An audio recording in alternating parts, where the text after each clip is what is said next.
Atoni Elisa, Pana Kvodecha, Alam Kachecha, Ledaber Imam, Min HaShamayim, Hishmatam Kolecha, ונגלס עליהם ויפל את האור ויפל את האור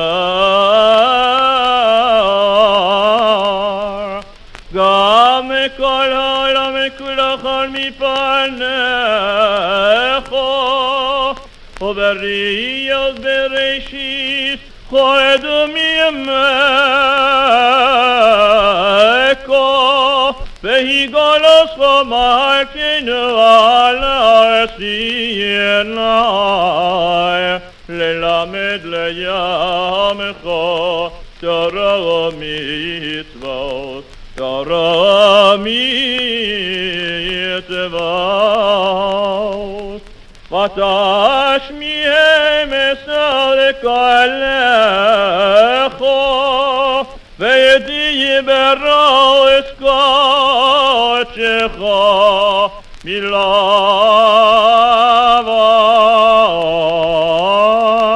ועשה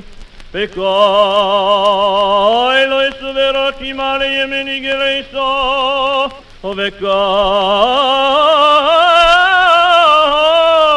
שופר עליהם יפתה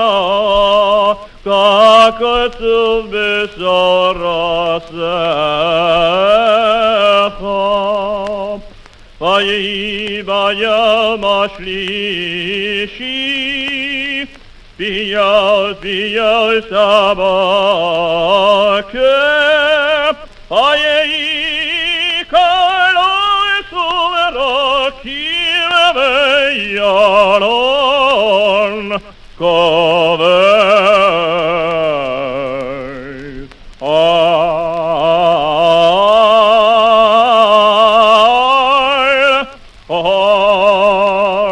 וכל שופר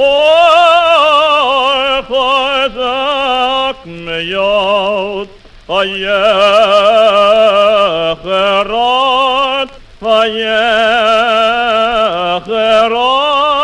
ויחרות כל עם אשר במחמר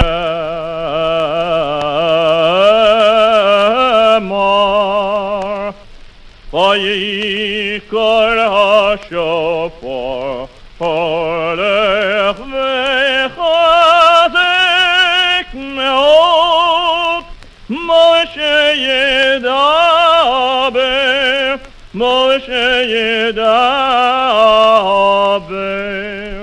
והאלוקים יעננו בקול ונאמר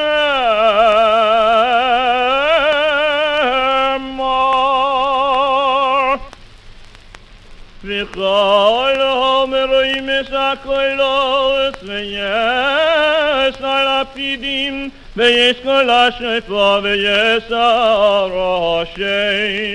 וירום וינו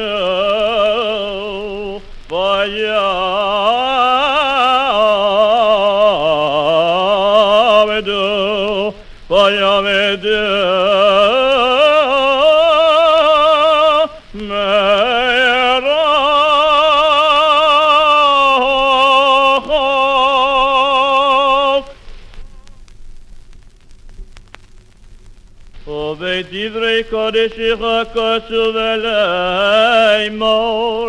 הלא אלוקים בסירוע השם בכל שופר ונאמר בחצוצרות בכל שופר הוריעו לפני המלך הקדושים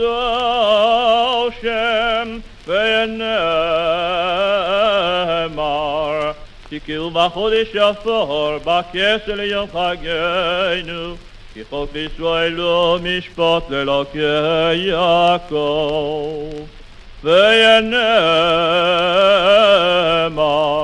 הללויה, הללויה בקודשה, הללויה בקי עוזו, הללויה בגבורתו, הללויה קרא וגדלו, הללויה בשק השופר, הללויה בנבל וכינור, הללויה בסף ומחול, הללויה במיני ויגע, הללויה בצלצלי שמע, הללויה בצלצלי שרה, כל הנשמות יהללויה, הללויה.